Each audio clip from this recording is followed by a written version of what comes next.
Thank you once again for making Locked On Cougars your first listen of the day. All right, if you're watching this and there's breaking news out there, I'm on vacation officially this week. Now, I didn't want to leave you guys empty-handed, obviously. So if there's breaking news out there, we'll get back to it early next week. But I will just say this. Wow, I can't believe that happened. Whoa, that's not good for... No, I'm kidding. I'm just joking. Biggest thing is thank you for all of your support of the podcast. We are going into the busy time of the year, football season and basketball season right after it. It should be an absolute bonanza to be a BYU fan this coming football and basketball season, really just to be a Cougar fan in general, and looking forward to covering it all. So please continue to subscribe, rate and review, and share the show with your family and friends and tell them, hey, get ready for this. I've had a lot of good contacts recently with a number of you out there and cannot thank you guys enough for your continued support. All right. Let's talk, though, about BYU football from a national perspective. I was at Big 12 Media Days just a little while ago. Had a great opportunity while I was there in Frisco to catch up with Andy Staples of On3.com.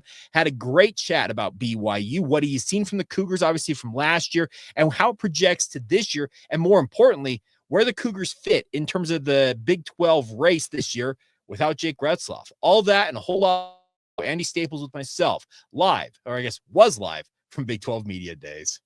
BYU's in the midst of a bit of a kerfuffle, I guess. That would be one way to put it. Yeah. So with the quarterback situation, but coming off an 11-2 campaign, what is your perception nationally of the Cougars going into this season? Well, the thing is, it looked like they were bringing back quite a bit, and then obviously the Jake Ratzlaff situation changes that.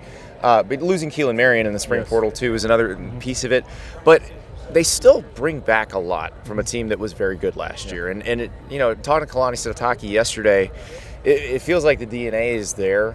And he feels like they're deeper since they got into the Big 12. Basically, since the announcement that the Big 12 was coming, they were able to recruit different caliber of athlete, make the roster deeper. So I think maybe that allows them to weather some of this stuff. But I'm fascinated to see where it goes, as far as the quarterback position, but I thought they were fantastic last year. I mean, you look at. I remember watching that SMU game and thinking, I don't know what these two teams are, and then you realize, oh wait, both these teams were really good, and so I'm excited to see what they can do because I think BYU, as a program, can build itself, and we've talked about this, like what programs in the Big 12 can build themselves into national title contenders, and you look at them getting a commitment from Ryder Lions the other day, like. Those are the kind of players you have to be able to get. And BYU is showing, whether it be Ryder Lions, AJ DeBanson in basketball, that they can actually do that. And obviously you work with On3. You guys, recruiting is a big focus for you guys. Do you feel like BYU, because right now the 2026 class is shaping up as their best ever in the rankings era. Do you feel like these are the type of classes they're going to need annually if they want to be at the top? Oh yeah, absolutely. And you're seeing it across this league. You're seeing it with Texas Tech trying to bolster what they're doing. Not everybody's going to be able to do it, but I do think there are some schools that are financially capable of doing it. They have the donor bases that could be, if properly motivated, can do this. And so BYU's one, Texas Tech's another. I think TCU and Baylor are also in that group. And it's just a matter of how can they activate that passion. And BYU's a situation where they can recruit nationally because of the church. So I think they're in a they're in a unique situation compared to the other ones.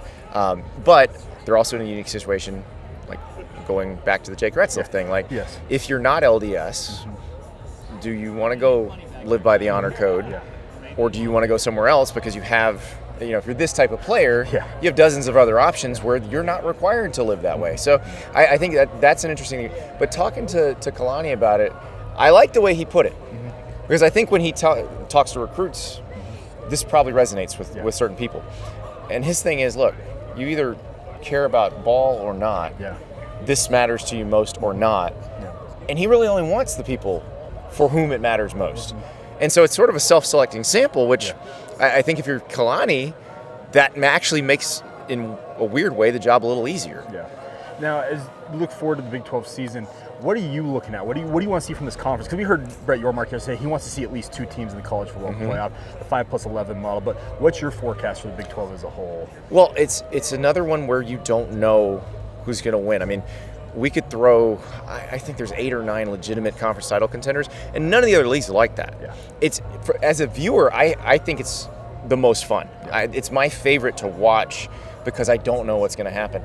Now, Yormark talked about this yesterday, and I think this is something that it's not as much fun, but it's true. You kind of need 2, 3, 4 bell cow programs that are good every single year that and do compete for national titles if you want to be like the Big Ten and the SEC. Like, I think it's boring that you go to the Big Ten and you look at all the helmets and you're like, well, no, maybe these 4 guys can win it, but that's really it. Yeah. Well, I'd love if you go there and say, well, I think Minnesota's going to win it this year. Like, here you can actually do that. Yeah. But I think if you want to be truly healthy as a conference, if you want to be in the big time, you've got to have those 2, 3 that are really in the mix every single year. And, you know, that's what we were just talking about with BYU, Texas Tech, TCU. Like, which of those programs can do that? Last thing for me is I want to ask you the BYU-Utah rivalry, because obviously locally for us, we know how big of a deal it is. I know that you're aware of it nationally, but you obviously covering how big of a deal is it nationally from your perspective? I think people are starting to appreciate it more. Okay. Got it. I think last year was a great example. Yes. Because no one gives Utah a chance going into that game. Yeah. And BYU survives by the skin of its teeth. Yeah. I'm sure the Utah people have their own thoughts about how the refereeing went at the end of the game. But it is one of the nastiest. Like, I love nasty rivalries. Love them. Yeah. So, like Ohio State, Michigan, we know about that. Yeah. Auburn, Alabama, we know about that. But the ones I love are the ones that are kind of a well-kept secret. Oregon, Washington. Yeah. Freaking hate each other. Yeah, absolutely, yeah. Mississippi State, Ole Miss, the Egg Bowl. They are nasty. The dog pissing thing a few years ago got 2 staffs fired, essentially.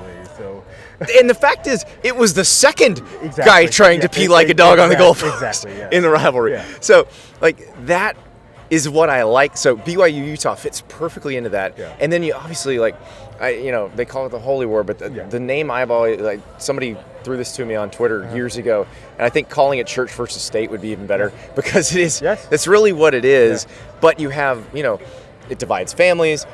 People don't. I think people who've never been to Utah don't understand how close the schools are together.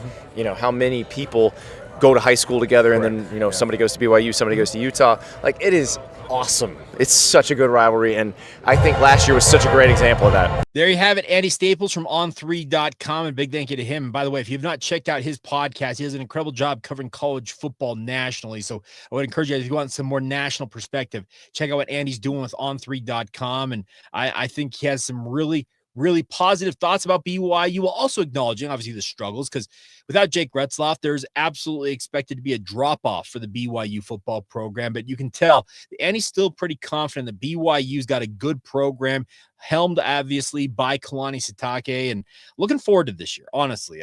I cannot express how much I'm looking forward to this football season.